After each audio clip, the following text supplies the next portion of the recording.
a mí una de las ideas locas que se me había ocurrido, y sobre todo viendo que El Salvador es un país tan bitcoiner, ¿no? Es el país más Bueno, lo vas a más soltar bitcoiner ya, del ok. mundo. Sí, sí, sí. Porque es que le estaba dando vueltas. Porque imagínate, ¿no? Que los bitcoiners que utilizasen Rewind tuviesen como posibilidad poner esa llave de emergencia en El Salvador. Es muy interesante que a esa llave privada tú no tengas acceso inmediato a él, porque si no el extorsionador llegaría a tu casa y te podría decir, oye, sí, tú te lo has enviado, pero ¿dónde tienes esa llave de emergencia? Porque a lo mejor si la tienes muy cerca, pues te dice, pues vamos y vamos. Tiene que ser una llave de emergencia real, que sea muy difícil de acceder para ti, pero que eventualmente tú puedes acceder, claro. Entonces, una cosa bastante interesante podría ser, por ejemplo, cajas de seguridad en El Salvador, algo así, personalizadas de cada uno, en el cual tú tienes que ir y llegar a esa caja de seguridad que no está cerca de ti, en ese lugar, ¿no? No sé cómo lo verías tú y si esta cosa tendría salida o no tendría salida, pero como idea potencial a mí me parecía súper interesante, porque además no solo para el tema de extorsión, que es una parte interesante, para el tema de extorsión física por parte de un individuo, pero también para una parte de extorsión por parte de ciertos estados, ¿no?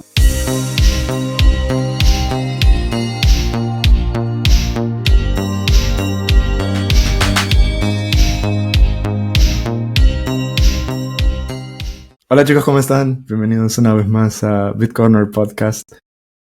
Hoy vamos a volver a los episodios en español. Lo sé, he estado haciendo muchos episodios en inglés, pero han visto que han estado bastante entretenidos. Hemos hecho bastantes cosas como introducir temas de minería, cosa que nunca lo habíamos hecho tan profundo desde hace mucho tiempo, sobre todo desde que vino Kenobi. Así que podemos traer a Scott y... bueno, estuvimos hablando de muchos conceptos de minería, ¿no? ¿Se acuerdan hace 2 o 3 episodios más o menos que hablamos con las personas de Blockstream, que vino Drew, y le pedí a favor que si podía dar una explicación no técnica sobre Miniscript? Y les dije que todo tendría sentido un par de semanas después. Pues ha llegado el momento, ahora sabrán por qué era necesario hablar sobre Miniscript de forma no tan técnica.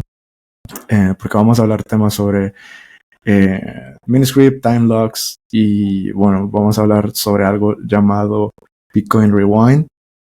Así que no tengo nada más que decir y quiero darle la bienvenida a José Luis Landavazo, así que bienvenido. Hola Juan, ¿cómo estamos? Todo bien. El día del meetup, bueno, para que los que no saben, los meetups en Barcelona son muy buenos. Hay personas cyberpunks y yo creo que cada vez... Las últimas 2 que he ido me han volado la cabeza. Uno fue Cryptoria y el otro ha sido con José Luis. Y me fascinó lo que está haciendo, ¿no? Era como, no podía dejar pasar esto porque está bastante bueno. Involucra conceptos relativamente buenos, digamos. Miniscript, si no me equivoco, ya me corregirás tú. Creo que es desde el 2021 que está, más o menos por ahí. Por ahí debe andar la cosa, sí. Y bueno, hablaremos sobre Bitcoin Rewind. Él está trabajando duro en esto a tiempo completo, si no me equivoco. Y bueno, antes de comenzar en eso, si puedes compartirnos un poco, darnos un poco de contextos sobre ti, sobre tu vida profesional y bueno, ¿cuándo encontraste el valor en Bitcoin? No el monetario, me refiero al valor. Pues mira, yo soy un ingeniero de telecos, estudié en la carrera en Barcelona, dediqué a cosas que no tienen nada que ver con la criptografía. Estuve muy interesado en temas de computer vision y estuve trabajando en visión por ordenador durante muchos años. Luego mi vida se desvió un poquito porque a mí el tema de la emprendeduría siempre me tiró y siempre me interesó. Y fundé un simulador de bolsa que se hizo muy popular. De hecho, curiosamente, es un tema que no te comenté, pero curiosamente, no sé por qué, el simulador de bolsa que fundé, que se llama La Bolsa Virtual, es un juego de bolsa que se utiliza para aprender a invertir en bolsa y lo utilizan muchos institutos, universidades. Y por algún motivo que yo desconozco, tuvo una cantidad de visitas salvaje del Salvador. ¿En serio? Sí, es un tema que siempre... ¿Cuándo ha sido esto? Esto pasó a lo mejor ahora 3 años, algo así. Ahora ya el simulador de bolsa está en una fase ya más estable y más normal, pero hubo una época de boom y El Salvador era increíble la cantidad de visitas que yo tenía de allí. No sé si algún algunas universidades de allá decidieron utilizarlo o qué, pero era algo que siempre me pareció súper curioso. Bueno, la cuestión es que yo estuve dedicado al tema del simulador de bolsa desde 2011 o algo así. Para entonces yo había oído hablar de Bitcoin, más supongo que como todo el mundo, porque al final es inevitable que oigas hablar de Bitcoin. Pero yo honestamente siempre pensé que Bitcoin no era una estafa, no dejaba de ser algo más que una estafa, ¿no? Porque para mí yo consideraba que no era posible que existiese una moneda digital la cual no se pudiese volver a gastar, ¿no? El problema del doble gasto, yo pensaba que esto era imposible de resolver y entonces pues simplemente lo descarté como una estafa, ¿no? Entonces fue en el boom de 2017 cuando la gente me empezó a hablar y preguntar muchísimo, porque como tengo el background un poco más técnico.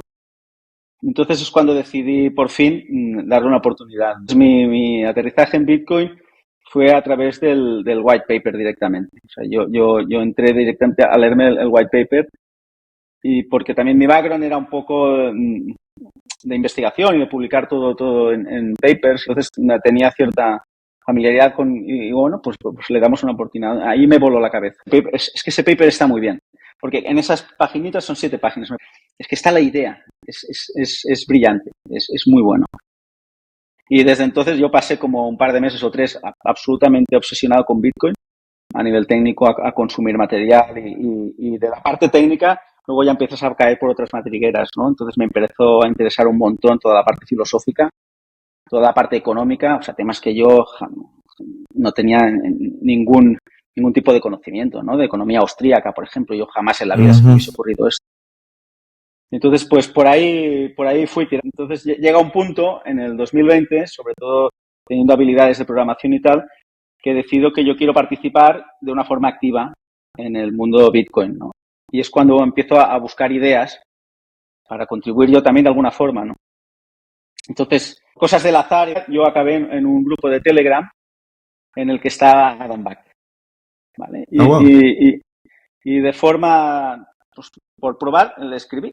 Me interesa este tema, tal, yo tengo un background técnico, entonces podrías compartir algunas ideas de cosas que se pueden hacer.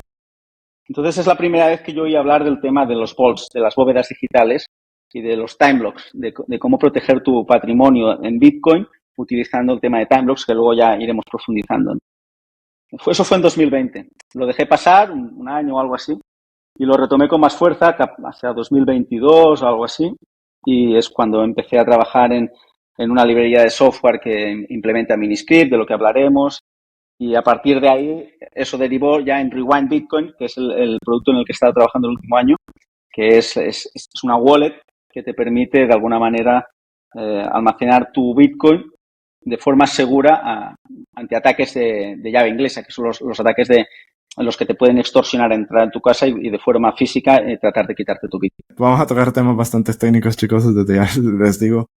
No sé si puedes hacernos una introducción técnica sobre Miniscript y Timelocks, quizás para las personas que nunca han hablado, nunca han escuchado sobre estos temas, ¿no? Porque al final Bitcoin tiene muchas madrigueras.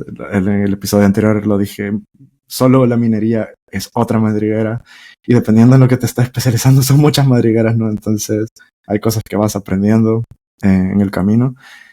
Y bueno, he investigado un poco sobre Miniscript y Timelocks, pero todavía, ya te digo que estoy en la superficie. ¿Sabes cómo siento? Siento como cuando estaba leyendo los primeros libros de Bitcoin, que era como, me estaba volando la cabeza como, ¿se puede hacer esto?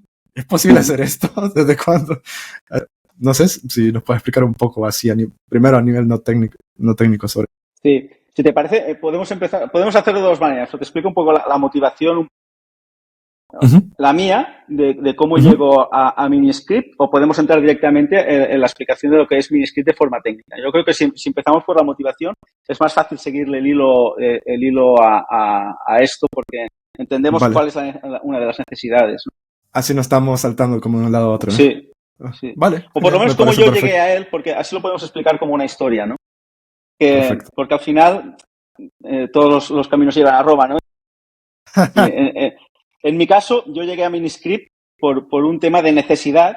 Yo creo que es interesante explicarlo por qué explicarlo de esa manera, ¿no? Yo, como te explicaba antes, la idea que me dio Adam cuando estuve chateando con él en Telegram en 2020, él me dice que existe una necesidad en Bitcoin que ahora se está cubriendo. O sea, no solo estoy trabajando yo en ello, hay muchísimas propuestas en esa línea.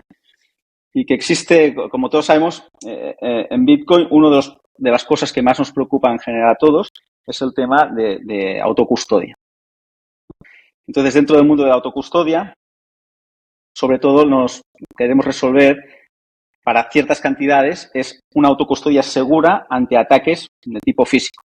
Sobre todo ahora que está subiendo el precio de Bitcoin, por ejemplo, ¿no? Hubo gente que compró Bitcoin hace muchísimos años y el precio era bajo y de repente se encuentra con que tiene en su casa, en una plaquita metálica o en un hardware wallet, tiene cantidades muy, muy elevadas de Bitcoin, ¿no?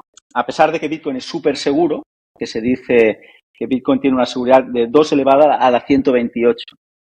Que esto no quiere decir otra cosa que es que para tu llave pública, para tu dirección de Bitcoin, existen 2 elevado a la 128 posibles llaves privadas, ¿vale? Que llevarían a esa llave pública, ¿no? Que 2 a la 128 viene a ser, eso que se suele decir, que viene a ser el número de átomos del universo visible. No sé, para que nos demos una idea de la magnitud de este número. Sí. A nivel teórico, Bitcoin es súper seguro, ¿no? Pero luego, por contra, tiene el problema, que lo estuvimos discutiendo allí en Barcelona, que en realidad solo necesitas una llave inglesa, que es el wrench attack. Una llave inglesa de $5, que la compras en cualquier tienda y entras a casa de alguien y tú con esa llave le fuerzas a que te entregue tu contraseña. Entonces, toda esa seguridad desde el punto de vista teórico tan fuerte, en realidad no lo es tanto, ¿no? Entonces, sí. Eso es una cosa que realmente está sucediendo. Una de las maneras que tenemos para solucionar este tipo de problema es el de multifirma, ¿vale? Que es un sistema que es bastante popular ya. Y como todos sabemos, dentro del mundo de multifirma, al final lo que acabas teniendo son como si tú tuvieses un pequeño cofre y dentro del cofre tienes tu Bitcoin. Y entonces tiene varios cerrojos ese cofre y para abrirlo necesitas varias llaves, ¿no? ¿Eso qué te permite? Te permite no tener todas las llaves en tu casa, por ejemplo, de manera que si tú tienes un ataque, el atacante no podría acceder a todas esas llaves a la vez, ¿no? Entonces aquí ya nos empezamos a encontrar una primera complejidad del tema, ¿no?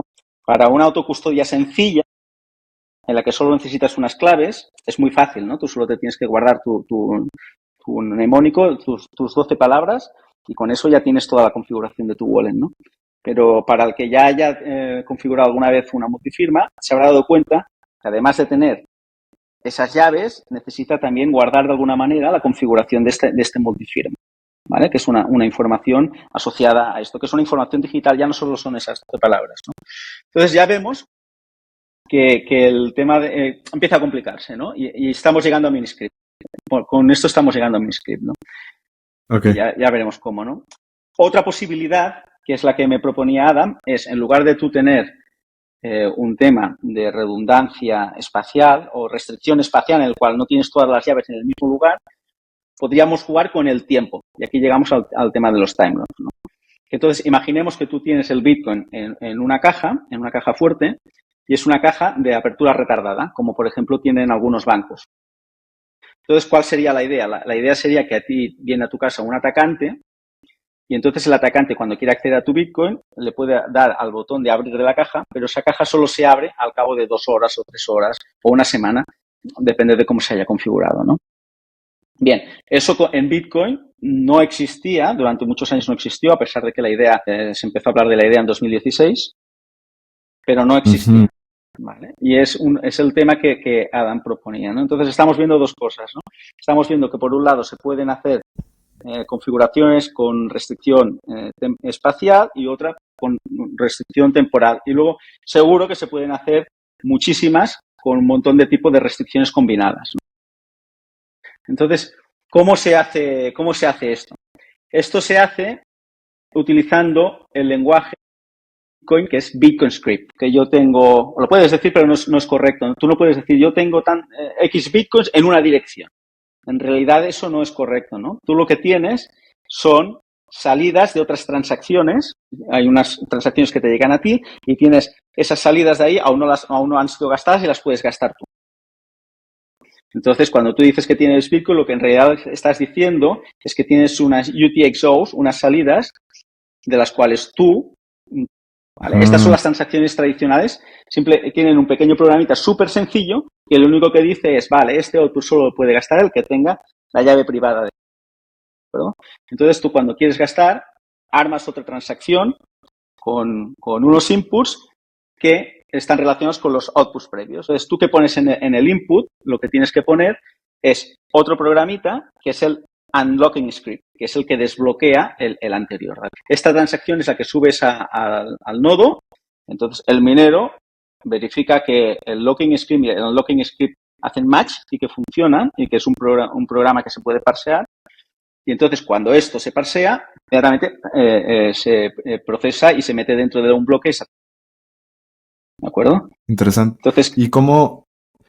O sea que cuando lo tienes en la, por ejemplo, perdón que te interrumpí, cuando lo tienes en la billetera fría, entonces en realidad lo que estás diciendo cuando la gente dice, no, voy a pasar mis bitcoins de un monedero, de una billetera caliente, pues la pasas a la billetera fría, en realidad lo que estás haciendo es eso, ¿no? Output lo estás transfiriendo a ese lugar, ¿no? Y lo estás manteniendo ahí durante el tiempo hasta que será utilizado. Exacto. Estás generando un nuevo output, ¿de acuerdo? Ajá. O sea, tú tenías un output caliente y ahora tienes otro nuevo output frío. En este lugar que es frío. Y este output frío, pues puede ser, yo qué sé, una hardware wallet a la cual tú no tienes acceso, no lo tienes conectado a Internet, por ejemplo, no tienes una wallet caliente. Pero al final es otro output normal y corriente. Sí, sí. O sea, para la red Bitcoin, ese es un output como otro cualquiera. Ah, interesante. Sí, porque... Ajá, claro, y la diferencia entonces es que lo está sacando nada más del Internet, que no está conectado al Internet. La única diferencia para ti es que tu wallet no está conectada a Internet, pero para la red Bitcoin es un output normal y corriente, no hay ninguna diferencia entre uno y el otro. Ah, genialísimo. Es un punto de vista que no se había tocado, al menos nunca lo había visto así en el podcast, creo. Es muy interesante. Por favor, continúa. Es así. Entonces, ¿qué es lo que pasa? Lo que pasa es que Satoshi sí que realmente era un genio porque él ya pensó un sistema bastante avanzado en el cual los locking scripts y unlocking scripts tienen un montón de operadores y se pueden hacer varias cosas. Se pueden hacer cosas bastante chulas y bastante interesantes. Además, no solo es lo que él propuso, sino que luego ha habido pequeñas, se han añadido algún tipo de funcionalidad extra como time blocks activos o time blocks absolutos, que esto no estaba cuando creó Satoshi la primera versión. Pero entonces, la idea es que tú con estos con estos bloqueos, los locking scripts y unlocking scripts, puedes programar las condiciones de gasto de ciertas salidas. ¿Y qué es lo que pasa? Lo puedes programar, lo puedes implementar con este Bitcoin Script, ¿vale? ¿Cuál es la dificultad de Bitcoin Script? ¿Cuál es el problema de Bitcoin Script? Que Bitcoin Script, sobre todo, el máximo problema es que es muy difícil a dos niveles. Es muy difícil a nivel de usuario. O sea, si tú ves uno de estos Bitcoin Scripts, como usuario, es muy complicado. Un usuario final es imposible que entienda lo que está sucediendo ahí, ¿de acuerdo? Y un programador pues necesita un tiempo para verificar que lo que pone ahí es una condición de gasto X, ¿de acuerdo? Porque es complejo de entender, ¿no? Entonces, para el usuario es muy difícil, o sea, a un usuario no le puedes decir, imagínate que tú tienes una wallet que te dijese la wallet, verifica que esta es la condición de gasto y te pusiese allí ese programa, no lo entendería. Al usuario final esa información no le aportaría. Claro, tendrías que ser desarrollador o haber aprendido ese lenguaje. Exacto. Y luego encima, para el desarrollador también es muy complicado. Pensar estos Bitcoin scripts y estos locking scripts y unlocking scripts es complejo y es muy fácil que cometas errores cuando tú desarrollas una solución de este estilo. ¿De acuerdo? Y yo creo que ha habido un problema porque todo este tipo de soluciones que están empezando a aparecer ahora, de las que vamos a empezar a hablar, de time locks y de multifirma combinada con time locks y este tipo de cosas, más de herencia, esto ya se podía hacer y se ha podido hacer desde hace varios años. Lo que pasa es que yo creo que muchos desarrolladores, por la falta de herramientas que facilitasen el uso de Bitcoin Script, no se atrevían a intentarlo. ¿De acuerdo? O se atrevían, pero tardaban más en hacerlo, ¿no? Entonces, aquí es donde aparece Miniscript, que lo desarrolla Peter Wheeler. Lo que intenta solucionar Miniscript son varias cosas de una atacada. Lo primero soluciona algún pequeño problema de maleabilidad, que no hace falta que entremos, algún pequeño problema de maleabilidad que aún quedaba, que es un tema técnico, ¿vale? Pero que aún se podían hacer, podías cambiar el tamaño de una transacción. Imagínate que alguien envía una transacción y queda en la mempool, pues entonces era posible reemplazar esa transacción por otra con un tamaño mayor. Entonces podías jugar con las fees y bueno, era un ataque que se podía hacer muy complejo y muy teórico, pero ya solucionaba este tipo de problema, ¿no? Pero sobre todo el problema gordo que solucionaba el tema Miniscript es que le da una herramienta muy potente a los desarrolladores para proponer e imaginar soluciones como la que estábamos hablando, de time locks con apertura retardada. Porque pasamos de un lenguaje de programación súper complejo a un lenguaje en el que todo el mundo puede entender, en el que hay operadores booleanos de I o, ¿no? En el cual tú puedes poner este output, quien tenga esta llave privada o esta llave privada o esta llave privada. Eso sería una multifirma. Y tú al final acabas viendo que es un programita que es una O y donde ponen ahí unas llaves, ¿no? Esto comparado al tema de Bitcoin Script, pues ya es una mejora sustancial. Y para time locks igual. Tú puedes decir, este output solo se puede gastar si tiene esta llave privada, y además han pasado X días desde que llegó la transacción, se minó la transacción anterior. Entonces, esto es lo que nos ha permitido a los desarrolladores proponer nuevas soluciones porque es súper fácil. O sea, muy fácilmente tú puedes proponer programas y luego a partir de ahí la imaginación al poder. Tú puedes proponer cualquier tipo de combinación con time locks, que time locks al final es esto, ¿eh? Un time lock simplemente es poner una condición de gasto que dice, esto solo se puede gastar cuando esta persona firme, o sea, tengas la llave privada y además haya pasado cierto tiempo. Y una pregunta, ¿qué es lo que ha sido diferente entre este tiempo que ha transcurrido? Porque lo que has dicho, ¿no? Que antes no había muchos recursos respecto a esto, o que se tardaba mucho tiempo en desarrollarlo. ¿Qué fue lo que hizo que cambió? Por ejemplo, yo sé que, por ejemplo, Jolts, que ellos lo que intentan hacer es generar un programa de traer a todas las empresas Fiat, pero en lugar de hacer puntos que están respaldados por dólares, bueno, cualquier tipo de fiat que se devalúa con el tiempo, que es inflacionario, pues estén respaldados por Bitcoin. Esto no lo podían hacer antes porque no existía o no estaba tan desarrollado Taproot, ¿sabes? Ahora, pues con Taproot ya tienen una facilidad enorme de realizar este tipo de cosas porque al final son activos que esto lo están haciendo a través de Lightning. En este caso, ¿qué fue lo que hizo diferente como para que de repente hubiera un boom respecto a esto? Se enfocaran en esto. Yo creo que es la experiencia se suele hablar muchas veces que es uno de los problemas que tiene Bitcoin, que es muy complejo para el usuario, pero también hay una parte súper importante que es la experiencia de desarrollador. Y la experiencia de desarrollador era bastante mala. Entonces han aparecido librerías como BDK, que implementan Rust todo el tema de Miniscript y de descriptores.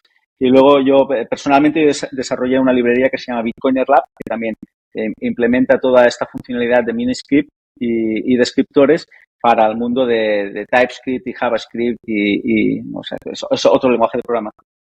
Entonces yo simplemente creo que era o sea, yo por ejemplo decidí desarrollar esta librería de software porque a pesar de que a nivel teórico no existía para este lenguaje de programación. Entonces, lo tuve que hacer porque no existía, ¿no? Entonces, a partir de que he creado esta librería, otros están empezando a utilizarla, ¿no? Entonces, al final es un tema de que los desarrolladores no teníamos las herramientas para poder desarrollar este tipo de soluciones, ¿no? Entonces, teníamos que utilizar Bitcoin Script, ¿de acuerdo? Y con Bitcoin Script puedes hacerlo todo, pero es mucho más complejo. Además, es muy fácil que te equivoques. Normalmente se supone que un buen desarrollador lo testeará y lo hará muy bien, ¿no? Pero te genera ciertas dudas, ¿no? Entonces, con Miniscript, pues simplemente es un tema de que el desarrollador ahora tiene las herramientas para poderlo hacer mucho más rápido. Vale. Esto funcionará, pues, y sería como el equivalente, por ejemplo, de los paquetes que existen en Node o en otros tipos de lenguajes, ¿no? Tú normalmente tienes el código, pero también existen paquetes que te lo puedes descargar y está como el template, digamos, la estructura de esto y es más fácil trabajar en ella. Exacto. Bitcoiner Lab está en GitHub y son paquetes de Node. Si tienes Bitcoiner Lab / Miniscript y ahí tienes unas librerías, Bitcoiner Lab / descriptors y tienes exploradores de Electrum. Bueno, ahí hay un montón de herramientas que combinan todo el mundo de Miniscript y Bitcoin para poder desarrollar wallets. Y wallets inteligentes con tema de time locks y de multifirma y soluciones combinadas. Interesante. Sí, también estaba pensando porque al menos en El Salvador, creo que te conté, ¿no? Que existe este proyecto que se llama Node Nation, que en las escuelas públicas están enseñándole a los niños sobre qué es Bitcoin, pero también enseñan la parte técnica. Dentro de esa parte técnica, pues les enseñan a cómo instalar un nodo, en su laptop, lo que sea, les enseñan sobre cómo ser mineros, cómo construir un Bitax o un Airminer, lo que sea, ¿no? Entonces, porque la idea es que que tengan un nivel básico de Bitcoin para que luego, pues, si quieren especializarse, pasan a otros programas como, por ejemplo, CuboPlus, que CuboPlus es exclusivo para desarrolladores. Pero esto es muy específico de El Salvador, entonces te iba a preguntar, por ejemplo, a alguien que esté interesado en estudiar Bitcoin, ¿qué le recomiendas? ¿Por dónde debería comenzar o qué tipo de lenguaje? Bueno, yo te he dicho Node, pero no sé si específicamente tendrían que empezar estudiando Node para luego especializarse en Bitcoin. Yo normalmente lo que suelo decir para alguien que le interesa a nivel técnico ya de verdad y conocer muy bien cómo funciona Bitcoin y luego cómo programar, lo primero de todo es entenderlo muy bien a nivel teórico. Para eso hay muchos libros como el de Antonopoulos, que es un clásico.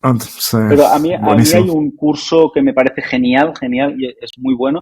Ya tiene unos cuantos años, me parece que es del 2017, que es el de Dryja. Luego, si te parece, compartiré contigo el link para que lo puedas poner en la descripción. Y es un curso del MIT y es del creador de la Lightning Network, es el chico que la propuso. Y es un curso que va de 0 a 100. Incluso cuando publicó el curso, que tiene un montón de lecciones, son de varias horas cada una y no sé si son 20 lecciones, o sea, es bastante extenso. Pero está súper bien explicado y entra en muchísimo detalle. Entonces, ese curso es muy bueno. Yo lo recomiendo mucho. Porque parte de la parte de criptografía luego entra Bitcoin. Y incluso es bastante curioso porque para aquel entonces Taproot aún no existía, pero ya se estaba hablando de las ideas de Taproot, ¿no? Entonces es interesante porque los últimos capítulos trata el tema, pero lo trata desde el tema de algo que será futuro, ¿no? Y él evalúa diferentes posibilidades de lo que podría ser Taproot y dentro de las posibilidades habla de Taproot, ¿no? Pero es curioso porque trata todo esto, ¿no? Pero para alguien muy técnico que quiera aprender cómo funciona Bitcoin, sin entrar en la programación todavía, ese curso es genial. Es muy bueno. Además es gratuito. O sea, desde el MIT pero lo hicieron gratuitos y yo de ahí saqué mucho. O sea, está el libro de Antonopoulos y otros muchos, pero este curso para mí fue de lo mejor. Y luego ya cada uno, pues depende del lenguaje de programación que más le interese. Yo sí que recomendaría que si alguien quiere desarrollar una wallet o algo parecido a una wallet, que utilice ya directamente Miniscript porque le simplifica muchísimo la vida. Okay. Para alguien que quiere programar en Rust, que es este lenguaje de programación que ahora está muy de moda, pues tiene las librerías de BDK, Bitcoin Development Kit. El que venga más de un mundo de diseño web, de programación web y de este tipo o programación con React, que ya tiene de Node, pues puede utilizar Bitcoiner Lab. Y si quiere aprender o quiere pegarle un vistazo, puede ir a bitcoinerlab.com y ahí tiene unos playgrounds para poder familiarizarse. Entonces yo diría que, sobre todo que da igual la librería que elija, pero yo recomendaría mucho que ya empiecen a utilizar Miniscript, porque vas a poder desarrollar cosas, primero que van a ser mucho más seguras y vas a poder desarrollar de forma muchísimo más rápida. O sea, sería mi recomendación. Vale, genial. Sí, lo voy a agregar a las notas del podcast, sobre la gente le querrá echar un vistazo. Y entonces, te has dicho que todas estas cosas, claro, para el usuario final es muy técnico, pero entonces tú lo que estás desarrollando esta wallet es para que prácticamente cualquier tipo de persona lo pueda utilizar como prácticamente cualquier tipo de wallet, ¿no? Entonces, si nos puedes explicar cómo funcionaría tu wallet y, bueno, seguramente también Bitcoiners que son developers querrán saber qué pasa detrás, así que no sé si puedes ir como solapando más cosas. Sí, yo te explico. La idea, así que primero te explico un poco cuál sería la idea y luego cómo lo he implementado. Vale, genial. Lo primero de todo es que yo hablo de Miniscript y a nivel técnico digo que sí, que detrás de todo esto está Miniscript y yo he desarrollado estas librerías en las cuales yo cuando creé Rewind Bitcoin me he basado, ¿no? Pero para el usuario final, yo siempre he creído que el usuario final no tiene ni que saber que esa wallet utiliza Miniscript o no utiliza. O sea, que esto lo tiene que poder utilizar cualquiera. Y ese ha sido también mi foco. Entonces, si quieres, se puede decir que utiliza Miniscript, pero solo para el curioso. Es como el que se compra un ordenador y pone Intel Inside. Bueno, pues muy bien. Pero no hace falta que seas un experto en microchips ni historias. Para mí es importante esto, diferenciar que hay una parte de Miniscript y la parte que es muy interesante, de desarrollo, pero la parte de usuario, para él, da igual. Claro, es como cuando usamos internet, no necesitamos saber los protocolos que hay detrás, no es como el HTTP y todo esto, ¿no? El usuario final Exacto. simplemente utiliza internet y ya está. Lo cual, pero sigue siendo interesante y está muy bien que la gente lo aprenda, pero bueno, son dos mundos, ¿no? Entonces, si te parece, te explico lo que es Rewind. Rewind Bitcoin es una wallet de Bitcoin normal y corriente, es on-chain, o sea, no tiene Lightning ni nada. He querido focalizar mucho en la aplicación en que haga una cosa, solo una cosa y la haga bien. O sea, no quiero tocar todo el mundo, ¿vale? Entonces es una wallet on-chain en la que puedes enviar y recibir Bitcoin, ¿vale? Pero luego, además de los botones de enviar y recibir, tiene otro botón, que es el de congelar, ¿vale? Que es un poco, podemos hacer el símil de que imagínate que tú tienes Bitcoin, ¿vale? Y que ese Bitcoin lo pudieses poner en un cubito de hielo, ¿vale? Entonces ese cubito de hielo lo pones en el congelador, ¿de acuerdo? Entonces cuando viene alguien a tu casa, un extorsionador, alguien que de alguna manera te ataca de forma física, llega a tu casa. Hagamos el supuesto este, ¿no? Entonces, cuando llega a tu casa, te dice, a ver, ¿dónde tienes el Bitcoin? Entonces, tú lo que dices, pues mira, lo tengo en el congelador. ¿Vale? Entonces, ¿qué hace? El extorsionador lo que puede llegar a hacer es llegar al congelador, sacar el cubito de hielo, lo pone encima de la mesa. ¿Y qué sucede? Que ese cubito de hielo, dentro de esta analogía, tarda una semana o un mes o lo que tú hayas dicho en descongelarse. ¿Qué pasa? Que este extorsionador no se puede llevar el Bitcoin porque tiene que esperar a que se descongele. O sea, esta semana o este mes o algo así.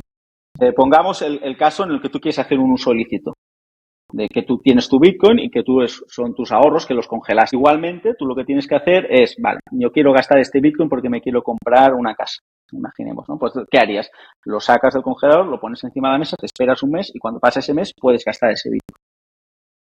Entonces, nos hemos protegido de esa manera con la restricción temporal. Es un poco mejor que esto todavía, ¿no?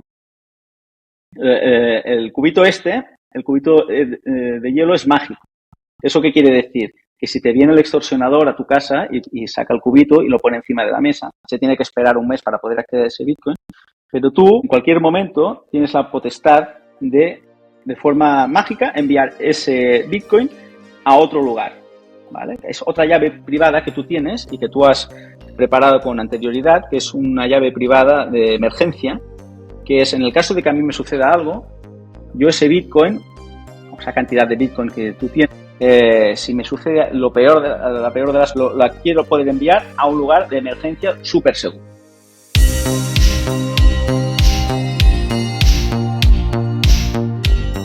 Cuando dejas tus activos digitales en un exchange o en custodia de alguien más, te expones a riesgos de terceros no deseados. A diferencia del sistema bancario tradicional, Bitcoin te permite tomar el control total de tus fondos utilizando tus propias claves privadas. Esto te permite ser soberano y esencialmente tu propio banco. Al tomar el control de tus Bitcoin, puedes evitar riesgos innecesarios de terceros. Almacenar tus Bitcoin en custodia de terceros como los exchanges puede exponerte a ataques de actores malintencionados, gobiernos o estafadores que lo único que quieren es apoderarse de tu dinero. El proceso de autocustodia puede parecer abrumador al principio, pero afortunadamente Blockstream Jade Wallet hace que sea súper fácil custodiar tus activos. Las billeteras de hardware son dispositivos que almacenan de forma segura las claves privadas de tus bitcoins y activos de Liquid sin conexión a Internet. Las billeteras de hardware aumentan la seguridad de tu billetera porque tus claves privadas se almacenan en un dispositivo especializado que no está siempre conectado al Internet. Como te he dicho antes, mantener tus claves almacenadas en un dispositivo en línea puede exponerte a factores adicionales de ataque, por lo que se recomienda usar una billetera de hardware al almacenar grandes cantidades de Bitcoin durante largos periodos de tiempo. Jade Es una billetera de hardware no custodial para bitcoins y Liquid que ofrece opciones de firma simple y firmas múltiples. Yo personalmente lo utilizo para almacenar mis bitcoins, ya que me siento mucho más seguro manteniendo mis bitcoins en una billetera fría que en una almacenada, por ejemplo, en mi teléfono. Si estás pensando en adquirir uno para ti, no olvides utilizar el código de descuento de nuestro show, BitCorner Podcast. De esta forma estarás apoyando directamente el show y además obtendrás un 10% de descuento para la compra de tu billetera fría. Entonces, esto es un tema que estuvimos discutiendo después del Meetup en Barcelona, porque a mí una de las ideas locas que se me había ocurrido, y sobre todo viendo que El Salvador es un país tan bitcoiner, ¿no? Es el país Bueno, lo vas a más soltar bitcoiner ya, del ok. mundo. Sí, sí, sí. Porque es que le estaba dando vueltas. Porque imagínate, ¿no? Que los bitcoiners que utilizasen Rewind tuviesen como posibilidad poner esa llave de emergencia en El Salvador. Es muy interesante que a esa llave privada tú no tengas acceso inmediato a él, porque si no el extorsionador llegaría a tu casa y te podría decir, oye, sí, tú te lo has enviado, pero ¿dónde tienes esa llave de emergencia? Porque a lo mejor si la tienes muy cerca, pues te dice, pues vamos y vamos. Tiene que ser una llave de emergencia real, que sea muy difícil de acceder para ti, pero que eventualmente tú puedes acceder, claro.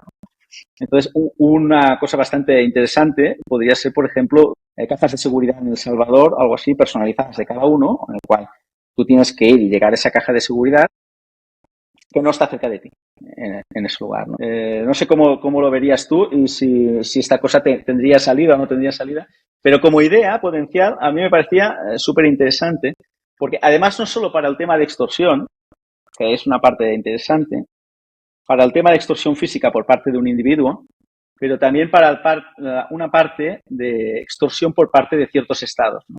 Imagínate, ahora mismo no parece que vaya a suceder, pero imagínate que de aquí a unos años los estados decidiesen empezar a confiscar Bitcoin de ciertas personas que viven en ciertos estados, como ya pasó con el oro, por ejemplo, ¿no? Tú imagínate que para ti, en ese caso, el extorsionador no sería una persona física, sería un estado.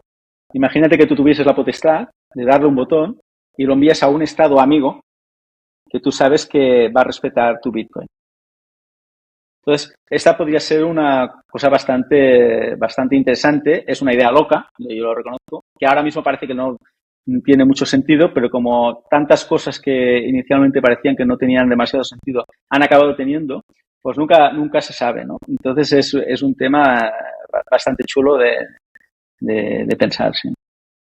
De hecho, o sea, yo también le estuve dando vueltas porque realmente cuando dijiste de llevarlo a El Salvador, no sabía exactamente si te refería físicamente, o sea, una cold wallet y tenerlo, como has dicho. Ahora sí que me lo estás diciendo, en una caja fuerte, lo cual sí podría llegar a tener sentido porque no sé si sabes, que no sé si se hará realidad, pero una de las propuestas que tenemos en El Salvador es hacer un banco de Bitcoin, o sea, un banco central de Bitcoin. Uh-huh. Entonces, si pues se crean unas bóvedas donde guardar eso estaría genial, ¿no?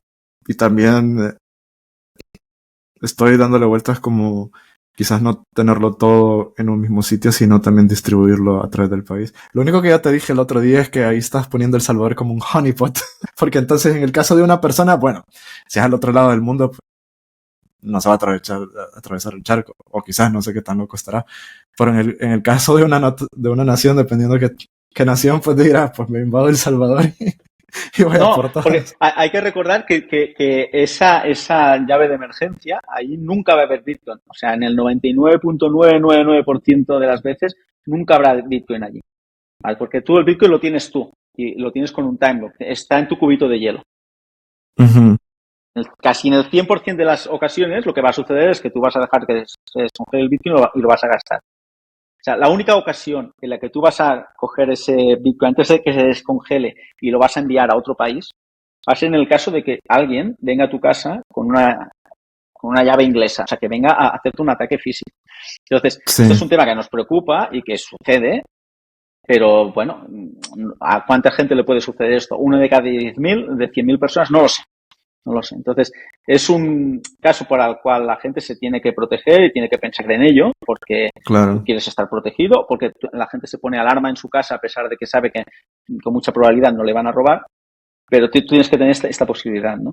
Entonces, esta llave de emergencia, que en realidad es una llave física que está grabada en una plaquita metálica, igual que puedes tener tu hot wallet, también puede estar en una placa metálica, ¿no? Entonces, esta placa que se claro. podría guardar en El Salvador, o que ahora mismo la gente lo que hace con Rewind, la guardan, pues yo qué sé, en otra En un provincia de tu papel. país, o lo guardan, lo entierran bajo tierra en un lugar que tienes que cavar durante unas cuantas horas para llegar a ella. O sea, tú tienes que ponerte algo que realmente sea complejo para ti acceder en caso de emergencia, para que el extorsionador no te obligue a acceder a ella, ¿no? Entonces, esa sería la idea, que existiese esa posibilidad de que quien quisiese, oye, pues yo mi llave de emergencia la quiero tener en El Salvador. Sé que nunca la voy a tener que utilizar porque no me van a atacar, pero en el caso de que me atacasen, oye, yo sé que puedo estar tranquilo porque va a estar en un país amigo y entonces, ¿qué es lo que tendré que hacer? Yo tendré que coger un avión e irme a El Salvador para recuperar esa llave, ¿no? Esa es la... Me parece bastante buena la propuesta. Yo también le tengo que dar bastantes vueltas. Bueno, Sí. igual te lo dije, Hay no que te puedo pensar poner en también que con... hay diferentes esquemas. Para el que tenga una cantidad de dinero pequeña, esto es una locura, ¿no? Claro, Porque no. si tú tienes el equivalente a $10.000 o 5.000, no sé lo que te puede costar un billete de avión a Salvador, pero no te compensa, ¿no? Pero para el que tenga Entre 1000 y grandísimas sumas, 1500.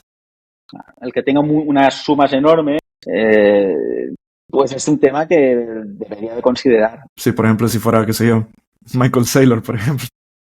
Pongamos el caso. Sí. Bueno, hay mucha gente Ya. particular que por azares de la vida invirtió y lo ha ido manteniendo y tiene Sí, pequeñas tempranamente, fortunas, ¿no? ¿no? Te iba a preguntar otra cosa. Bueno, eso está pensado para ataques de llave inglesa, pero también se podría utilizar como herencia, en el caso que un día te mueres. Sí. Tal cual está, no. O sea, Ujú. podrías pensar con alguna manera de utilizarlo, pero sería forzando demasiado.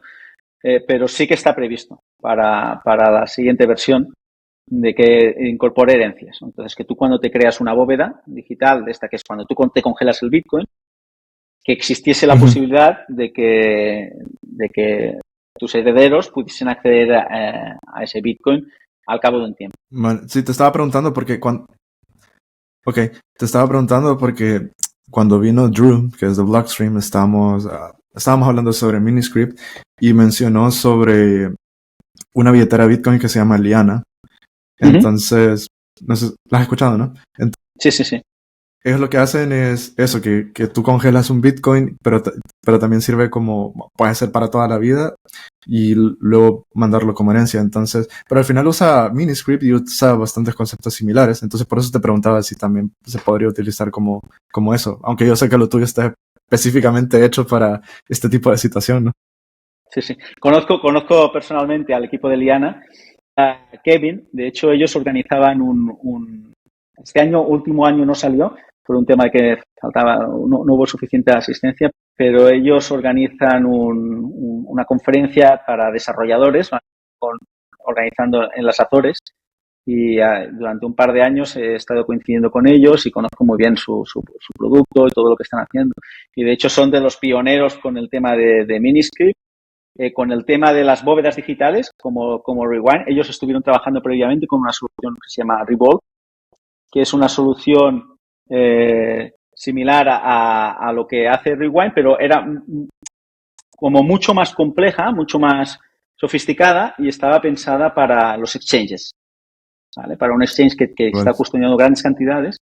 Entonces, yo creo que fueron muy pioneros en este tema, abandonaron o dejaron para más adelante esa solución en la que estaban trabajando y se enfocaron en Liana. ¿De acuerdo? Y Liana también utiliza Miniscript y está más enfocado al tema de que nunca puedas llegar a perder tu llave privada, porque si la pierdes, siempre habrá alguien que tenga esa llave privada, ¿no? Y entonces eso encaja muy bien con el tema de las herencias, ¿no? De que a medida que va pasando el tiempo, el Bitcoin es tuyo, pero a medida que va pasando el tiempo, pues ese Bitcoin pues pasa a ser de tus herederos o incluso si nadie lo reclama, llega a alguien al que tú puedes ir y decirle, oye, con algún contrato, algún tipo de historia, este Bitcoin era de alguien de mi familia o algo así. Sí, sí.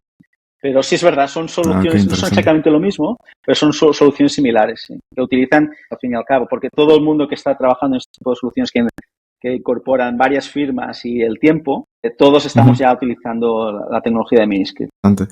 Sí, me parecía similar, pero también quería realmente saber a dónde estaba el límite, a dónde estaba la diferencia entre ambos proyectos, ¿no?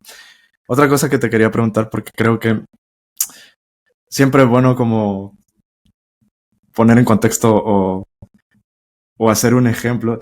Te quería preguntar si podemos hacer un ejemplo concreto, o sea, si puedes dar como un ejemplo en sí, porque puede haber diferentes situaciones. Tú me has dicho que llega alguien con la llave inglesa y te amenaza físicamente.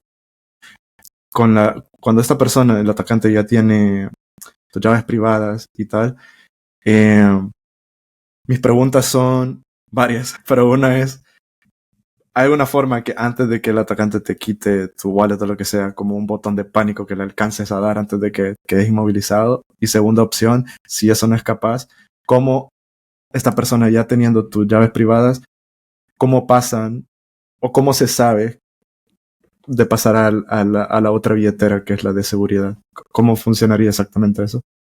Lo que sucede es que tú tienes, tu wallet es una wallet normal y corriente, es una hot wallet, digamos.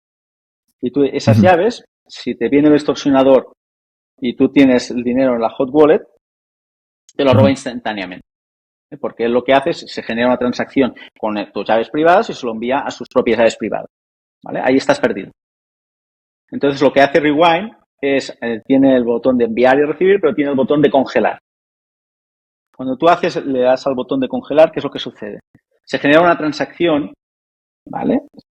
Que coge tus llaves privadas y tu Bitcoin que tienes en tu llave privada y lo envía a otra llave. ¿Y qué sucede? ¿Qué es lo que hace Rewind? Lo que hace es genera esta transacción, mueve el Bitcoin de estas salidas a estas nuevas salidas y cuando ha movido ese dinero, borra la llave privada. Ajá.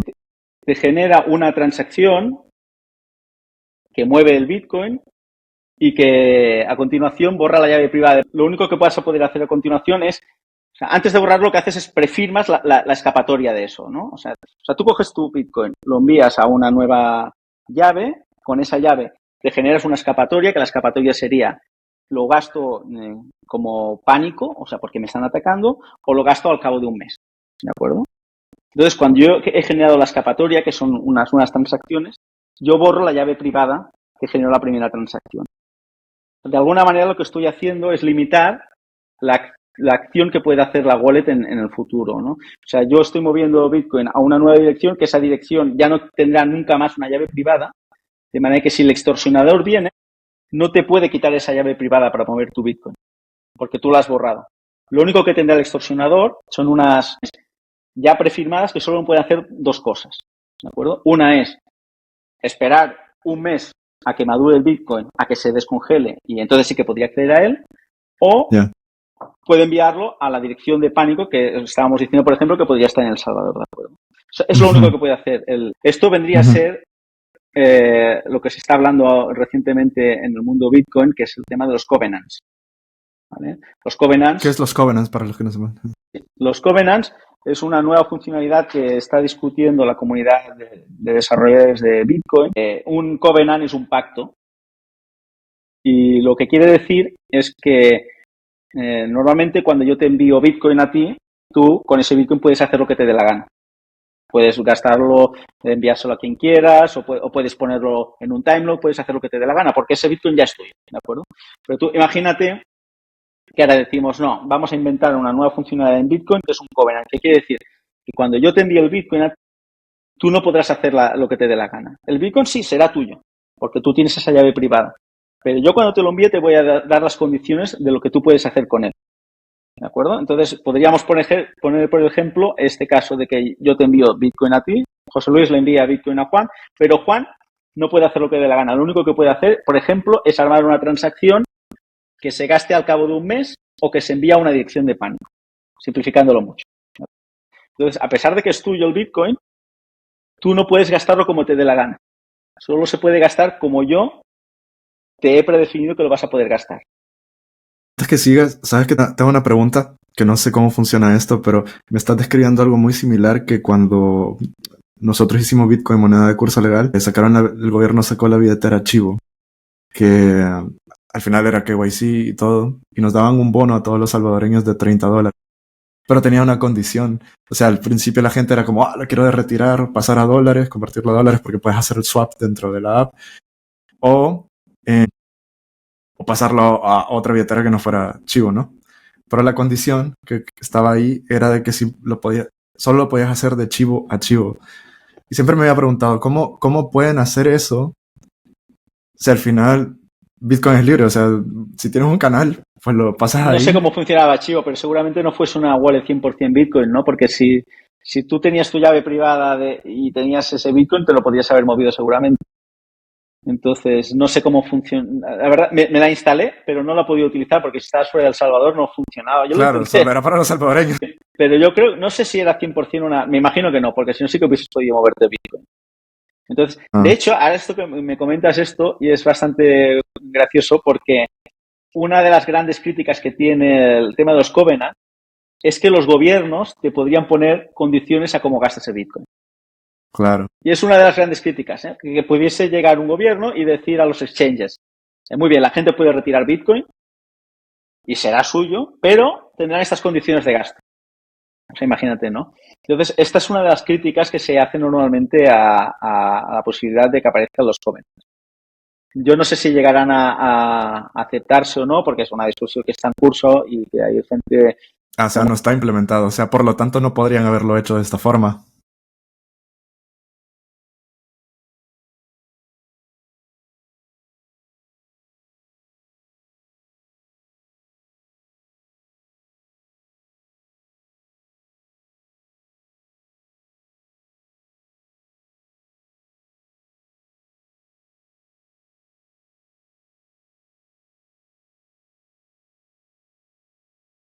Y la de gasto inmediato a tu llave de emergencia, tú ya te lo estoy armando, te estoy preparando las transacciones, te las estoy dando, pero la llave privada, entonces tú, en realidad a ti no te he enviado Bitcoin. A ti lo único que te he enviado son 2 transacciones prefirmadas que tú en el futuro podrás ejecutar.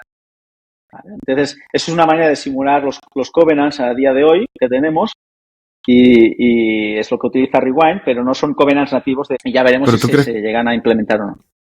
De hecho, eso te iba a preguntar si realmente crees que compensa, o sea, no sé si tiene más cosas positivas que negativas o al revés, o es un tema que está en discusión, porque al final, ahora mismo con lo que me has contado, para mí tiene más cosas malas que buenas. Sí, sí. Visionarte. Yo tengo mis dudas. La verdad es que no he querido, es bastante ocupado he estado con Miniscript y con las cosas que están implementadas y no he querido meterme en la discusión a fondo porque además para hacer los covenants se puede hacer de 1000 formas. Entonces hay un montón de propuestas de covenants con muchas sutilezas, muchas diferencias. Hay VIPs, hay buena gente que lo está proponiendo, ¿no? Y hay como una lucha entre no solo si se aceptan y se implementan los covenants, sino de qué forma. O sea, es una discusión que ya veremos cómo acaba, ¿no? Sí, tiene sus puntos a favor y sus puntos en contra. Compara muchas veces con lo que pasó con Taproot, ¿no? Que Taproot es una solución muy buena y que aporta un montón de cosas, pero nadie, o Segwit, ¿no? Pero nadie llegó a pensar que la gente lo podría utilizar para el tema de los ordinals y todo las runas. Esto, ¿no? Sí, entonces hay gente que está a favor, gente que está en contra, oye, cada uno es libre de hacer lo que le dé la gana, ¿no? Pero cuando tú añades una nueva funcionalidad, con toda la mejor de las buenas intenciones que tienes, pero nunca sabes por dónde te va a salir el tiro, ¿no? Entonces, ya veremos. De hecho, uno de los temas curiosos y de los que propones son favorables a los covenants es que inicialmente Bitcoin Script traía la posibilidad de implementar covenants de una manera ciertamente compleja, pero se podía con un operador de Miniscript que Satoshi lo eliminó. Además, lo hizo él, decidió de forma unilateral. En aquellos tiempos iniciales no existía tantos desarrolladores ni tanto consenso ni costaba tanto hacer las cosas. No estaba tan descentralizado. Sí, yo creo que por un tema de spam, para evitar un tema de spam que ya estaría resuelto, o sea, se podría volver a reinstaurar eso. Hoy día ya es mucho más difícil. Hoy hay muchos players, hay mucha gente que tiene un montón de dinero invertido en Bitcoin, hay mucha industria y hoy cualquier cosa que se quiera hacer en Bitcoin requiere de un gran consenso, ¿no? Entonces, reinstaurar esto, ya veremos si se reinstaura o no. Mientras se reinstaura, existe la posibilidad de utilizar las transacciones prefirmadas con borrado de llave privada. Al final es a lo mismo, ¿vale? Pero dando un poco de vuelta. Sí, porque de hecho también lo que estaba pensando es, ahí estás prácticamente generando algo que todos estamos tratando de evitar, que son las CBDC, las CBDC, ¿no? Porque al final las CBDC pues tienen, aparte de rastrearte porque va a ser KYC y todo, pues también te pondrán condiciones de acuerdo a lo que los gobiernos quieran. Y al final Bitcoin se creó para ser totalmente lo opuesto a todo ello, ¿no? Entonces, interesante esta discusión que me estás planteando. Yo no soy un experto en covenants. A lo mejor bueno, te puede llegar a interesar traer a alguien a tu canal porque es súper interesante y te puede llegar a explicar en detalle cada una de las propuestas, todo el debate filosófico, porque no es solo debate técnico, es un debate filosófico y ahí todo el mundo puede opinar, o sea, no solo el desarrollador, o sea, es interesante. Yo creo que ya has entendido bastante bien cuáles son los hándicaps que puede tener esto y entonces todo el mundo puede opinar a nivel filosófico. Y luego a nivel técnico, claro, pues sí, hay un montón de propuestas y unas son más complejas, otras permiten más cosas y otras menos. Sí. Te iba a preguntar, ya que estas son transacciones, volviendo a Rewind, ya que estas son transacciones que puedes congelar en el tiempo, una cosa que, de hecho creo que te lo preguntaron en el Meetup, creo que sí, y me pareció bastante interesante, el tema del fee. Claro, en el futuro el fee en teoría será un poco más alto, ¿no? Entonces, ¿cuál es el fee que pagas? ¿En el momento de la transacción o lo pagarás a futuro? Esto es muy interesante porque era uno de los grandes problemas que yo me encontré cuando pensaba en esto, ¿no? Bueno, no es solo un problema mío, ¿no? En realidad, los scripts o los mini scripts que utilizo para Rewind son muy parecidos a los que utiliza Lightning, que es un tema que ya la comunidad de Lightning ya ha trabajado bastante, ¿no? Y es lo que dices tú, ¿no? En realidad, porque tú estás guardando transacciones prefirmadas que en el futuro vamos a gastar, ¿no? Pero lo tienes que prefirmar con una fee determinada. Entonces, existen bastantes posibilidades de solucionar esto. Una de las soluciones más clásicas es el Child Face for Parent, ¿no? ¿Esto qué quiere decir? Quiere decirte, esto funciona a día de hoy en Bitcoin, ¿eh? Imagínate que tú envías una transacción o te envían a ti una transacción de cierto valor y tal, y por lo que sea le han puesto muy poca fee. Y se queda en la mempool. La mempool quiere decir ese espacio allí indeterminado, es el limbo donde los mineros van a mirar y deciden, oye, ¿mino esta transacción o no la mino? ¿No? Entonces miran, antes de decidir si la minan o no, ¿qué es lo que hacen? Y la transacción miran cuántos bytes tiene, o sea, cuánto ocupa en el bloque. Y luego miran también qué fee tiene, o sea, cuánto van a ganar ellos, ¿no? Entonces dicen, oye, pues si esta transacción es enorme y la fee es muy baja, yo no la mino, yo la dejo allí porque me interesa más minar las que para el mismo tamaño de transacción me dan más fee para mí, ¿no? Porque el bloque tiene un tamaño fijo, ¿de acuerdo? Entonces, una de las soluciones que lo que hacen los mineros también es decir, vale, imagínate que tú tienes esa transacción con una fee muy baja, pero luego tienes otra transacción también en la mempool que consume esta transacción previa, o sea, que tiene un input que consume de este output, y esta siguiente transacción tiene una fee mucho más elevada. ¿Qué hace el minero? Lo que hace es suma las dos fees y dice, vale, esta primera es verdad que tenía una fee muy baja, ¿no? Pero con la otra a mí me compensa. Entonces mino las dos a la vez, las pongo en el bloque y me llevo toda esa fee, ¿no? Esta es la solución de Child Face for Parent, ¿no? Que el hijo paga por el padre. Entonces, una de las posibles soluciones al problema este de la fee sería utilizar una de estas soluciones de FPF, ¿no? Que le llaman Child Face for Parent, ¿no? ¿Qué problema existía con esto? O ha existido hasta hace no mucho con esto. Y es, hay un tema de un cierto ataque que se puede hacer. Es un ataque súper complejo y súper teórico, pero que es un ataque que podría existir, y es que alguien de alguna manera, es un ataque que se llama, o sea, voy a revisar a ver si lo encuentro por aquí. Incluso a lo mejor podríamos, no sé si podría llegar a compartir la slide. A ver, voy a intentarlo, a ver si lo logro. No sé si lo ves. Lo estás viendo, ¿verdad? Aquí en esta slide lo que pongo es justo lo que estaba diciendo yo, ¿no? Tienes aquí una transacción, ¿de acuerdo?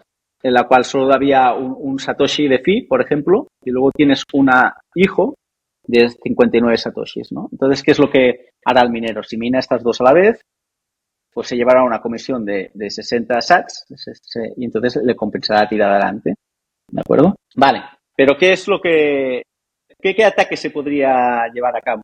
El ataque que se podría llevar a cabo es que un atacante podría ponerte una transacción hijo, ¿vale? Que gastase de la transacción previa y podía crear una transacción de un tamaño enorme, un tamaño gigantesco, ¿vale? Podría ser una multifirma, o sea, a nivel técnico se puede hacer. Tú puedes hacer una transacción que es de un tamaño muy, muy grande, ¿vale?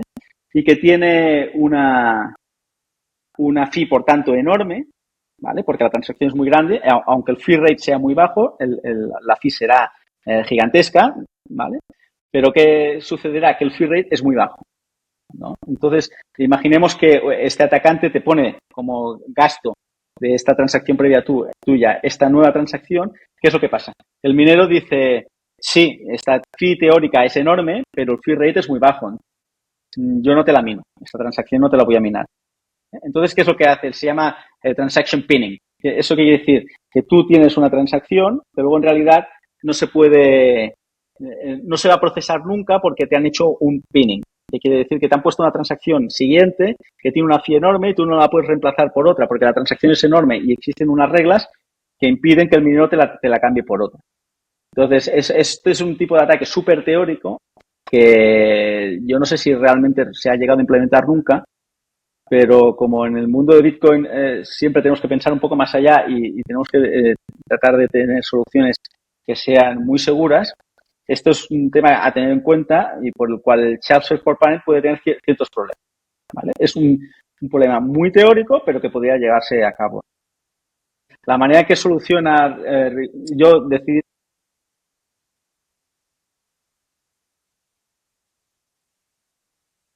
simplemente, en lugar de enviar una transacción y luego gastar con una mayor como hijo, lo que hago es, como yo voy a prefirmar una transacción, en realidad no prefirmo solo una, prefirmo miles de transacciones, ¿vale? Con diferentes fees, ¿vale? Entonces me las guardo todas, ¿de acuerdo? Y cuando llegue el momento, lo único que tengo que hacer es buscar cuál es la fee que me interesa de toda ese pool de transacciones que tengo prefirmadas y decido si gasto con una o con otra. Para acabar con el tema del Shell for Parent y tal, solo comentar que la nueva versión de Bitcoin Core, la 28, trae un par de novedades. Que una es Track y la otra es P2A, que es un tema técnico así un poco complejo, que yo tampoco he entrado a fondo con esto, pero parece que con esto el tema del Child for Parent podría estar solucionado. Pero es tan reciente, porque esto es de octubre, que sí, yo creo que solo hay decenas de transacciones con este tipo de funcionalidad de la blockchain ahora mismo, ¿no? Pero parece que sí que podremos tener una solución universal que utilice el Child for Parent, sobre todo también para solucionar temas de Lightning, que tiene este tipo de conflictos también. Interesante. Y una cosa, aquí no puede entrar en juego de alguna manera el concepto de replace by fee, porque al final lo que estás haciendo es reemplazar una transacción no confirmada por una transacción con una comisión. No sé si... Pero no sé, sí, pero no es exactamente lo mismo, ¿no? Porque en este caso tú ya tienes la transacción, ya está prefirmada y ya está enviada. Tú esa no la puedes... Vale. O sea, replace by fee es solo cuando no está confirmada. No está confirmada. Pero tú en realidad, si solo tienes esa transacción prefirmada, si solo tuvieses una, no la puedes reemplazar porque solo tienes una. ¿De acuerdo? Entonces, el replace by fee se podría utilizar en la solución que yo propongo. Todas las transacciones prefirmadas tienen el flag de replace by fee. ¿De acuerdo? Entonces, en la solución en la que yo prefirmo un montón de ellas, sí que se utiliza replace by fee. Podrías enviar una con una fee muy baja, una transacción prefirmada con una fee muy baja, y luego la podrías reemplazar por otra. En ese caso, sí. Y mi otra pregunta es, y del lado opuesto, si por algún motivo sabes lo de Bitcoin, en el caso que ya estás haciendo la transacción hacia la otra billetera, ¿no puede en algún momento hacer exactamente esto, el replace by fee, y negarte la transacción y que vuelva a la billetera original? No, en el caso de que lo envíes a la dirección de emergencia, ellos no tienen acceso a esa llave privada. Entonces no pueden hacer nada. Vale, interesante. Esa es la gracia. Por eso la gracia es que esa dirección de emergencia, esa llave privada de emergencia, no la tengas cerca de ti, que esté en un lugar difícil de acceder para ti. Claro. Entonces, con tus llaves, lo que sí que podrían hacer es esperar a que se descongelase el cubito de hielo con el Bitcoin. Cuando se descongelase, ese Bitcoin se puede gastar con tus llaves privadas calientes. Con tu wallet original sí que se pueden gastar. ¿De acuerdo? Entonces, si pasasen los 30 días o el tiempo que tú has predefinido, entonces eso sí lo podrían gastar libremente como quisiesen, ¿no? Pero si tú envías esa transacción prefirmada que te lo envía a tu dirección de emergencia, ellos ya no pueden hacer nada. Eso se mina y ese Bitcoin ya ha desaparecido y está disasociado totalmente de tu billetera caliente. Guay. O sea, ya solo de por sí el concepto de cómo se puede hacer todo esto me parece fascinante. José Luis, vamos a ir terminando. No sé si nos puedes hacer una pequeña demo y luego, bueno, te mencioné que siempre para terminar el podcast tengo este pequeño juego que es el invitado anterior, tiene una pregunta para mi siguiente invitado. Así que, bueno, ya sabes quién es, pero al público ya le contaré quién es y, bueno, mostraremos la pregunta. Bueno, pues si hacemos una demo, la hago súper rápido. Dime si te aparece en pantalla. Esta es la pinta que tiene Rewind. Rewind Bitcoin es una wallet de momento tiene una versión para móviles, para Android y iOS. La gente si lo quiere probar, está en fase de beta y lo puede probar en rewindbitcoin.com, se la pueden descargar. Entonces, la gracia que tiene Rewind, mira, vamos a añadir una nueva wallet. Vamos a ver. La gracia que tiene es que por defecto tiene, como ves, No pasa nada.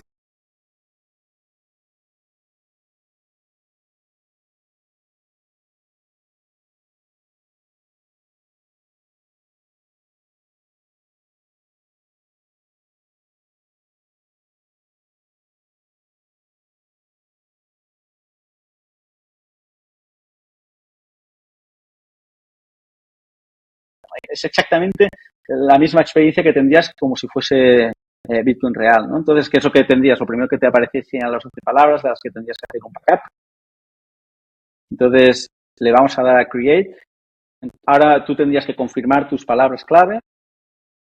Entonces, en este caso, podemos hacer un skip, porque como es de test, yo no fuerzo a nadie que compruebe esto. Ya. ¿Vale? Entonces, lo primero que hace Rewind es enviarte una cantidad de Bitcoin, que como ya he dicho, no es real. Le puedes aquí dar a Dismiss, que te dice que los precios te aparecen precios reales, pero que no lo tengas en cuenta y que es para hacer una simulación. ¿Vale? Entonces, aquí tienes una billetera de Bitcoin, la que puedes recibir o la que puedes enviar y utilizar tu cámara, todo este tipo de cosas, ¿no? Si le damos a recibir, incluso tú puedes solicitar que te envíen más Bitcoin todavía. ¿Vale? Entonces, le das aquí, te conecta directamente con una faucet de mi sistema y le puedes dar aquí request y entonces te enviaría más bitcoins y esto ya tenemos 0,2, hemos pedido 0,1, ¿de acuerdo? Entonces, ¿cuál es la gracia? Además de enviar y recibir, puedes hacer lo que estábamos comentando de congelar tu bitcoin, ¿de acuerdo? Entonces, ¿qué es lo que harías? Lo primero que harías sería seleccionar la cantidad de bitcoin que quieres congelar, lo voy a poner en euros, pues, por ejemplo, 5.000 euros, ¿de acuerdo? Aquí le dirías el tiempo que quieres bloquear vamos a poner 15 días, por ejemplo. Y aquí configurarías cuál es tu clave de emergencia. Esta es la que tendríamos, por ejemplo, en El Salvador, ¿vale? Aquí la crearíamos, te la guardarías, la grabarías en una plaquita metálica y la enviarías a El Salvador. Aquí confirmarías que la tienes. Nada. Aquí lo que estamos haciendo es crear esta dirección en el caso de que suceda cualquier cosa, algún tipo de ataque físico hacia ti, tienes la potestad de enviar inmediatamente ese Bitcoin a esa dirección. Entonces le daréis a continuar y aquí ya se está creando el vault, se está creando la bóveda digital. Entonces, ¿por qué está tardando aquí? Esto va a tardar más o menos alrededor de medio minuto o una cosa así. Lo que está sucediendo aquí es que se están creando todas esas miles de transacciones prefirmadas de las que estábamos hablando antes, ¿vale? Para que luego tú en el futuro, pues, supongamos de aquí 2 años quieres volver a acceder a tu Bitcoin y no sabemos cuál va a ser la fee, entonces no te preocupes porque vas a poder utilizar hay una resolución muy enorme de la FI. O sea, que al final vas a poder utilizar la FI que te convenga en ese momento. No. Entonces, ahora mismo, cuando llegue al 100%, tenga todas esas transacciones prefirmadas, le daremos a confirmar. Confirmamos, es de 15 días, 5.000 euros. Estas son las fees. Esta es la comisión del servicio, que ahora mismo estoy planteando que Rewind, todo esto es todavía provisional, lo tengo que acabar de pensar, pero que seguramente que sea una comisión del 0,4% de cada bóveda que quieras hacer. O sea, por cada $10.000, pues unos $40 de comisión, una cosa así de servicio. ¿De acuerdo? Entonces le darías a Submit. Ahora mismo se hace un backup. Ese backup se guarda en una red P2P. De manera que todo ese backup, toda esa configuración no lo guarda Rewind, sino que lo guarda la comunidad de Rewind. ¿De acuerdo? Tú tienes toda tu información guardada en ese backup. Y ahora ya tienes bloqueado tus fondos. Estos 5.000, como ves, ahora tienes aquí una parte caliente, que esta sí que, si viene un extorsionador, se la podría llevar de forma inmediata, pero esta de aquí, el extorsionador no se la puede llevar. ¿Vale? Ahora supongamos que viene el extorsionador a tu casa y te dice, a ver, dame tus llaves.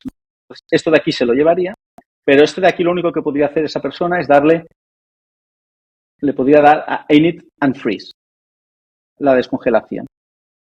Sí. Exacto, ya está. Iniciado la descongelación, pero se tendría que esperar 15 días. ¿De acuerdo?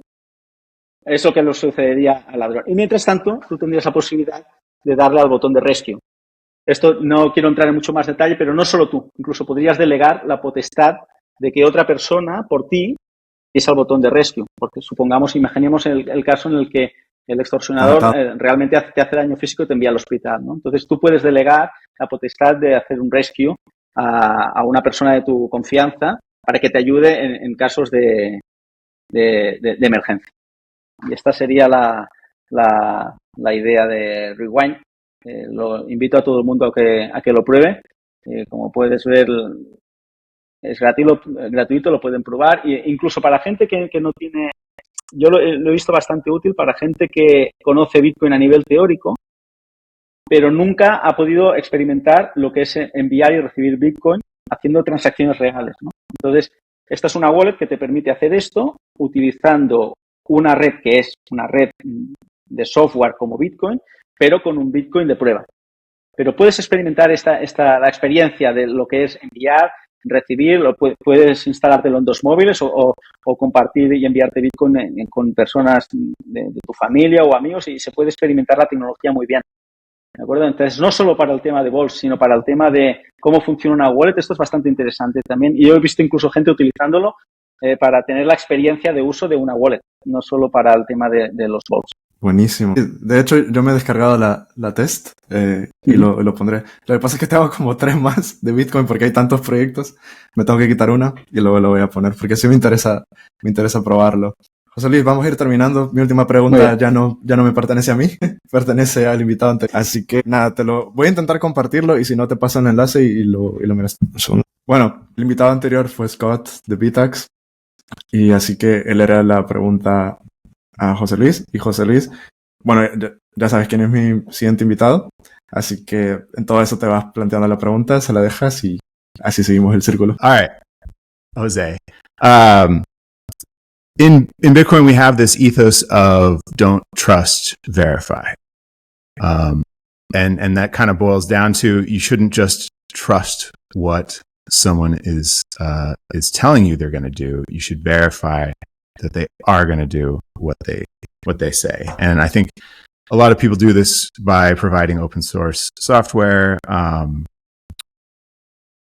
you can verify, but not everyone, most people probably aren't going to go and look at the source code for their Bitcoin wallet to verify that it's doing what they say. In fact, they're not going to compile it themselves. In a lot of cases, you can't do that. So I'm curious, how you balance this, this interest in providing an easy to use wallet that anyone can use while also sort of minimizing the trust, that people have to place on you to provide sort of a legit service. And then I'm also curious how you deal with the decentralization aspect of it too. Like, how do you deal with the need to provide a decentralized service with sort of that same need to provide a cohesive, easy to use experience for your users? I don't really know myself. I'm very curious. I'm very curious what you think about this and what your philosophy is on like how to provide an easy to use application program for your users while still making them, ultimately self-sovereign. La pregunta es buenísima. La pregunta es buenísima. Sí, es brutal. Y la respuesta es complicada. Entonces, ¿qué es lo que sucede aquí? Porque es un tema que yo me he planteado bastante, ¿no? Y yo creo que no hay una única solución para este tipo de cosas. Entonces, yo creo que es un tema de compromisos, ¿de acuerdo? Yo creo que no se puede tener todo al 100%. Si tú quieres ser una persona muy segura de lo que está sucediendo y minimizar el riesgo, entonces tienes que ser una persona muy sofisticada con muchísimos conocimientos también. Entonces, por ejemplo, el uso de hardware wallets. Lo tengo previsto para Rewind Bitcoin, el tema de hardware wallets, porque ahora mismo cualquier solución wallet de software, lo que comenta Mike, es cierto que si no utiliza una hardware wallet, ¿cómo sabes tú que esa wallet en realidad está enviando a la dirección que te muestra en pantalla? En pantalla te está diciendo, esto lo vamos a enviar a esta dirección. ¿Y cómo sabes tú que eso es verdad, ¿no? O cómo sabes tú si esa wallet está enviando de alguna manera tus llaves privadas al desarrollador en algún servidor que ha previsto él con anterioridad. Con ese tipo de wallets existe ese problema. Incluso podría Bitcoin Core, por ejemplo, las versiones iniciales, las hardware wallets ni existían. O sea, todo eso podría haber estado robando el código de mucha gente, ¿no? Entonces es verdad que muchas veces se dice que es fundamental que hagas open source tu solución, ¿no? Entonces yo tengo previsto que Rewind lo sea.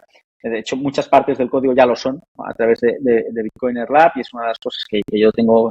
Aún así, yo lo he visto en muchísimas software wallets que luego nadie, o sea, todo el mundo te lo pide. A mí es lo primero que me piden, ¿eh? Sobre todo la gente que tiene muy interiorizado todo el tema Don't Trust Verify, me dicen, ¿va a ser open source? Yo casi seguro que sí, yo no lo sé al 100%, pero yo casi seguro que sí lo acabará siendo, ¿no? Pero luego yo pienso, estoy convencido de que esta persona es que no lo va a mirar nunca, es que no lo... Pero bueno, es cierto, ¿no? Que por lo menos puedes minimizar un poco el riesgo, ¿no? Pero luego incluso si tu solución es open source y pones su código fuente allí, si luego tú esto lo subes a una App Store, ¿cómo sabes que la versión que está en la App Store es exactamente la misma del código que yo he podido ver, ¿no? Entonces, esto también se puede solucionar.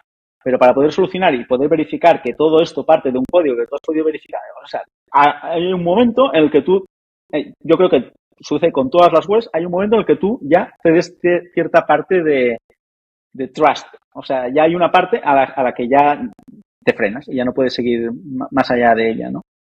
Entonces, bueno, pues depende seguramente que dependa de las cantidades de Bitcoin que tengas, de tus conocimientos, si eres capaz de utilizar una solución más compleja o no.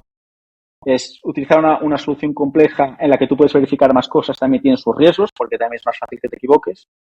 Entonces, bueno, es un equilibrio, yo creo que es un tema de equilibrio. Y entonces yo lo que recomendaría a la gente es que no utilice una única solución, ¿de acuerdo? Una manera de minimizar también el riesgo es no utilizar solo un tipo de solución. O sea, yo no digo, utiliza Rewind, utiliza un tema multifirma, no pongas todos los huevos en la misma cesta. Yo es una de las cosas que también diría. Y trata de leer el código fuente de las soluciones si tú puedes llegar a entenderlo, o busca a alguien que te ayude con esto. Pero llega un momento que tienes que confiar en alguien. Si tú no eres un desarrollador, tienes que confiar en un desarrollador que te diga que eso está correcto.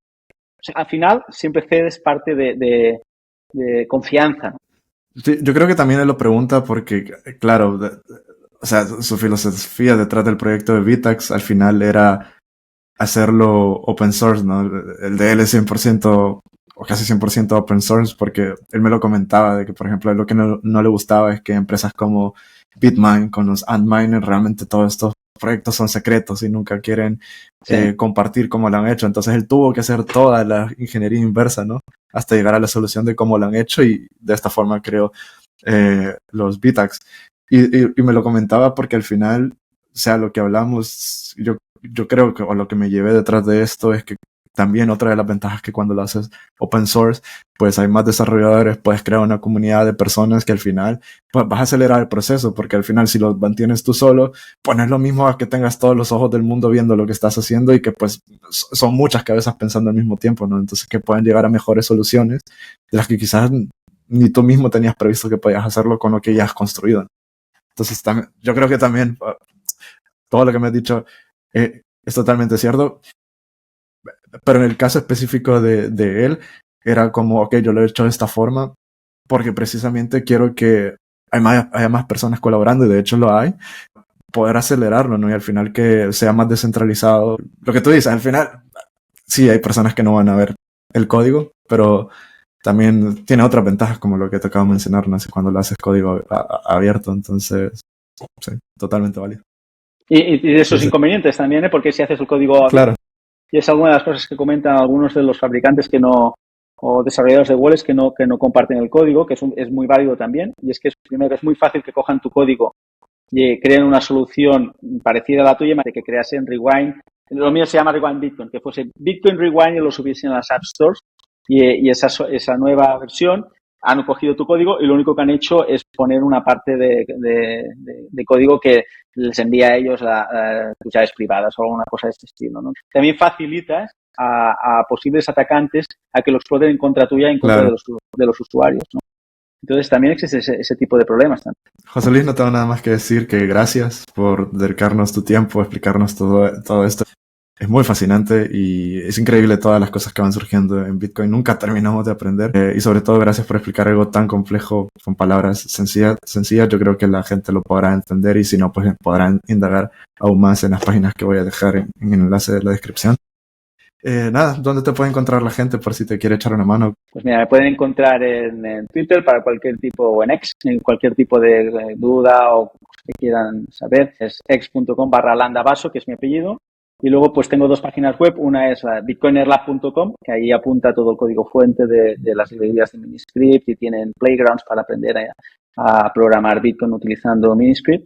Y luego pueden encontrarme también en rewindbitcoin.com, donde se pueden descargar la billetera para hacer las pruebas, y ahora mismo lo tengo en fase de beta, así que cualquiera que quiera probarlo y luego enviarme y compartir conmigo su experiencia, si le parece fácil de usar o complicado, esto lo entienden o no lo entienden, si les falla una cosa u otra, yo encantado de ayudar y de implementar las ideas que a la gente quiera compartir conmigo.